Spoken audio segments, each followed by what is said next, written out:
नमस्कार, क्या हालचाल, कैसा है मेरा गीतांश परिवार।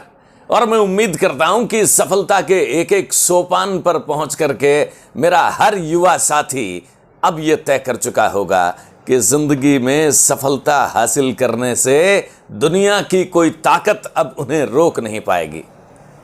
मैंने आपसे यह प्रॉमिस किया था कि मैं लगातार आपके लिए ऐसा कुछ न कुछ जरूर करता रहूंगा जो आपकी जिंदगी में सकारात्मक परिवर्तन लेकर के आएगा। सुना ना आपने यशस्वी को, आज एक और नायाब हीरा लेकर के आया हूं मैं। राजस्थानी बैकग्राउंड, हिंदी मीडियम का बच्चा, अंग्रेजी में डर लगना, हम सबके साथ में प्रॉब्लम है, लेकिन क्या कोई तकलीफ हमें रोक पाती है? 3000 के आसपास AIR रैंक, ओबीसी में 1200 के आसपास रैंक, जिद किया और हासिल करके दिखाया। मेरे साथ में है कश्मीर सिहाग। कश्मीर, कैसा लग रहा है? सर बहुत बढ़िया लग रहा है सिलेक्शन के बाद में। हाँ। और जैसा कि आपने बताया, हाँ। जब मेरी 12th क्लास हुई थी तो सबसे बड़ा बैरियर मेरे को मेरे कैरियर में लगा था इंग्लिश। हाँ। जो लैंग्वेज का बैरियर था वो मेरे को लगता है कि सिर्फ मैं ही नहीं, जितने भी लोग हैं, हिंदी मीडियम के लोग हैं, सबको लगता है। और एक्चुअली क्या है कि आप मेडिकल फील्ड में जाओ या फिर इंजीनियरिंग में जाओ, जो भी सिलेबस है पूरा थ्रू आउट इंग्लिश में होता है। तो इंग्लिश कमज़ोर होने की वजह से मेरे सेकेंड सेम में सिर्फ इंग्लिश कमज़ोर होने की वजह से मेरे को बैकलॉग्स फेस करनी पड़ी। मेरे 6 सब्जेक्ट में से 5 में बैक थी। फिर मैंने सोचा कि जब मुझे सब्जेक्ट की नॉलेज तो बाद में होगी, पहले मुझे लैंग्वेज ही नहीं समझ आ रही है। बिल्कुल। तो मैंने इसको आसपास में दोस्तों से और जो भी हो, मैंने ट्राई किया कि कैसे सुधर सकता है ये चीज़।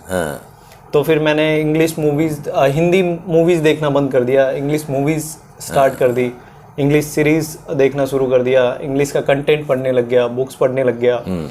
तो 1-1.5 साल के बाद में मुझे ऐसा फील होने लग गया कि ना ही तो मेरे आसपास के जितने भी मेरे फ्रेंड सर्किल थे वो मुझे ये समझते थे कि मैं एक हिंदी मीडियम का बैकग्राउंड से हूँ, वो सब भूल चुके थे। यानी आपने ये सिद्ध कर दिया कि कमजोरी कोई भी हो, अगर हम ये तय कर लें कि उसे खत्म करना है तो आपने खत्म की। बिल्कुल सर। जैसे ही मेरी इंजीनियरिंग कंप्लीट हुई, मेरे लास्ट ईयर में मैं ये सब करने के बाद मैं इतना कॉन्फिडेंट था कि इंग्लिश तो मेरे लिए बैरियर नहीं रहा। ठीक है। और जैसे मैं बाद में कोचिंग गवर्नमेंट की प्रिपरेशन स्टार्ट किया, तब भी मुझे कोई ये नहीं बोल सकता था कि आप, इवन मेरे जब मैं सरद सर के और यहाँ पे कोचिंग स्टार्ट किया, पढ़ना एसएससी के लिए प्रिपरेशन शुरू की, तो जब मेरा स्कोर आता था तब सर्विस सर पढ़ाते थे इंग्लिश। तो उन्होंने बोला यार कि ये बच्चे की इंग्लिश अच्छी है। और that was a achievement for me for a time being. और मेरे को लगा कि हाँ यार, अपन ने किसी चीज़ को जो डिसाइड किया था उसमें अपन ने एक पकड़ बना ली है और ये अपनी अब स्ट्रॉन्ग पॉइंट है। कैसा लगता है कश्मीर, जब आप अपनी कमजोरी को पहचानते हैं, जिद करते हैं और उसी कमजोरी को ताकत में बदल लेते हैं? हाँ, ये मेरी फिर वीकनेस से मैंने उसको कन्वर्ट कर दिया ताकत में मेरी। और मेरे सिलेक्शन में इंग्लिश का जो योगदान है वो ज़्यादा है मैथ्स से। मैथ्स का मेरा स्कोर कम है। इंग्लिश में मेरे 185 स्कोर था 2018 में आउट ऑफ 200। और 2019 के अंदर मेरा स्कोर 172 या इसके अप्रोक्स था, क्योंकि वो हार्ड एग्ज़ाम है, वो भी डिपेंड करता है। तो उस टाइम पे इंग्लिश का पेपर थोड़ा हार्ड आया था। और 2020 में भी मेरा 170 आउट ऑफ 200। और एक वो मैं रोकूंगा बीच में आपको। एक वो क्या घटना थी जब आपने पेपर बहुत अच्छा किया, सिलेक्शन हो जाना चाहिए था, कहीं एक छोटी सी चूक, 2018 में जो लक्ष्य हासिल हो जाना चाहिए था, आज 22 में वो मिल रहा है।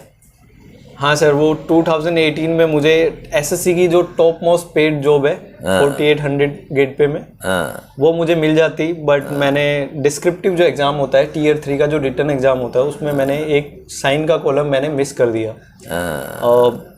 वो मिस्टेक थी, ह्यूमन एरर था, मैंने कोर्ट केस भी किया बट वो चल ही रहा है और मैंने उसके बाद का एग्ज़ाम क्लियर कर लिया है, मुझे उसकी नीड नहीं है। तो लेकिन आप सुन रहे हैं, मेरे जितने भी युवा साथी इस इंटरव्यू को सुनेंगे वो ध्यान रखें कि सफलता आपकी प्लान्ड लेबर, बहुत बढ़िया गाइडेंस और साथ ही साथ सजगता बहुत ज़रूरी है। इस तरीके के कॉम्पिटिटिव एग्जाम्स में थोड़ी सी चूक और ज़िंदगी में 4 साल का बैकलॉग लग जाता है। ये बात भी है। और सर प्रिपरेशन के ड्यूरेशन में मेरे को कभी भी एक सेकंड के लिए भी ये महसूस नहीं हुआ कि मेरा सिलेक्शन नहीं होगा। मैंने कभी भी प्रिपरेशन के दौरान में ये फील ही नहीं किया कि मैं सेलेक्ट नहीं हुआ। ये बहुत अच्छा, ये मेरा एटीट्यूड थ्रू आउट पूरे, जब भी एसएससी की प्रिपरेशन या फिर इंजीनियरिंग में भी मेरा एटीट्यूड ऐसा ही रहा है कि जो मैंने चीज़ डिसाइड कर ली वो मेरे को कभी ऐसे फील नहीं होता था कि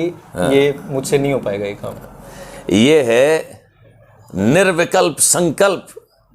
आप जब कुछ तय कर लें तो फिर उसमें इफ्स एंड बट्स नहीं होते। कश्मीर ने अपनी सफलता से ये सिद्ध करके दिखाया।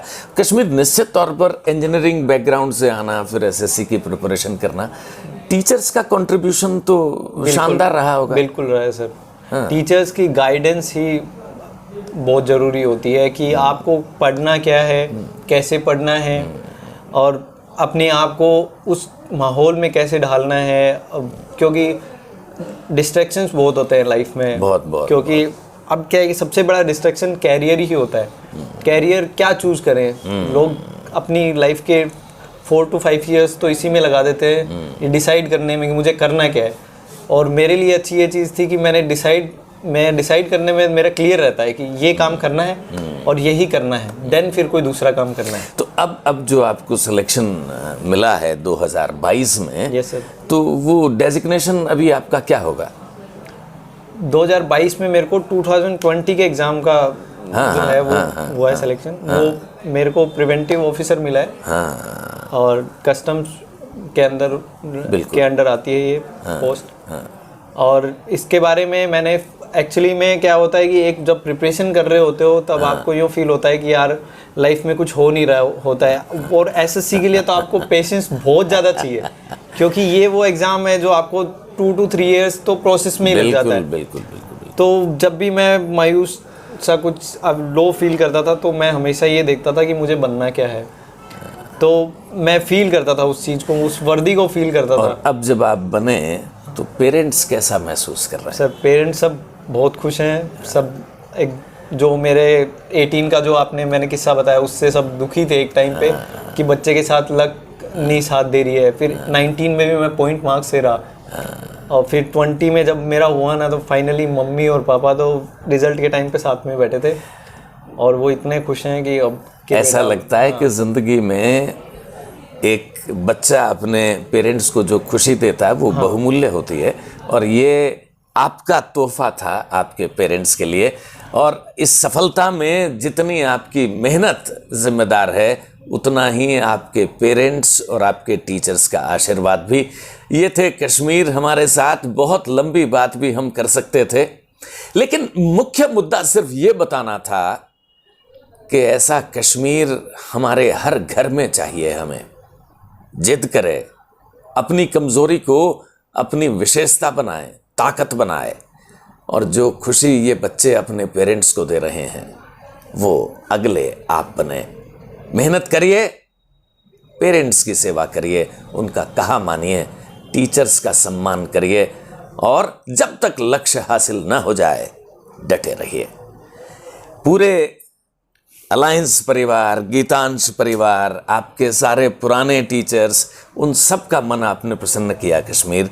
हम सब की तरफ से ढेरों शुभकामनाएं। उज्जवल भविष्य हो और पेरेंट्स को खुश करने का हर एक अवसर ईश्वर आपको प्रदान करे।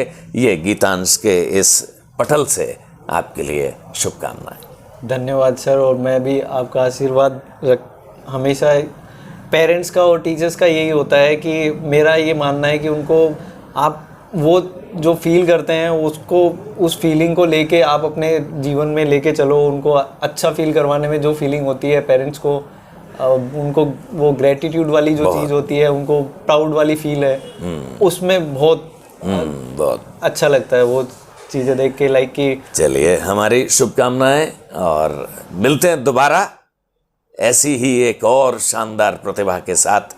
इंतजार करिए। आप सबका जीवन खुशहाल बनाना यही गीतांश का लक्ष्य। Thank you. Thank you sir.